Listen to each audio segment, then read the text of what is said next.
আজকে যেটা সবচেয়ে জাতীয় গুরুত্বপূর্ণ বিষয় সেটা কি? জাতীয় ঐকমত্য কমিশন তাদের সুপারিশ সরকারের কাছে পেশ করেছেন।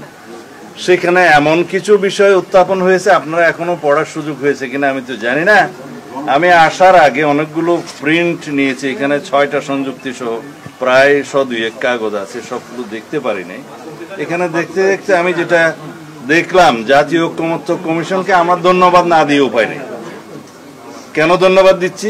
যে অবশেষে তারা তাদের প্রক্রিয়া কার্যক্রম সমাপ্ত করতে পেরেছেন।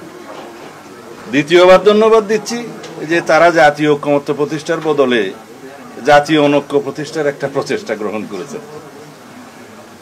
আমার মনে হয় যা কিছু প্রস্তাব ওখানে দেয়া হয়েছে, আপনারা যদি সেটা দেখেন তাহলে আপনারা দেখবেন যে জুলাই জাতীয় সনদ যেটা আমরা স্বাক্ষর করেছি, সেই স্বাক্ষরিত সনদের বহির্ভূত পরামর্শ বা সুপারিশ বহির্ভূত অনেক আদেশের যে সংযুক্তি সেটা সংযুক্ত করা হয়েছে।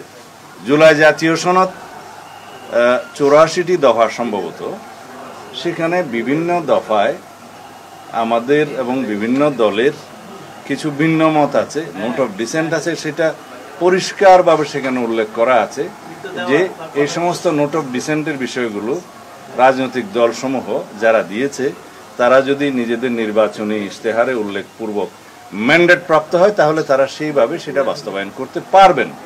সেটা এই প্রিন্টেড জাতীয় জুলাই সনদের যে বই এখানে আপনারা পাবেন, সমস্ত দফায় দফায় যেখানে যেখানে নোট অফ ডিসেন্ট আছে সেখানে আছে। অথচ বিস্ময়করভাবে আজকে যে সংযুক্তিগুলো দেয়া হলো সুপারিশমালার সাথে, সেখানে এই নোট অফ ডিসেন্টের কোনো উল্লেখ নাই।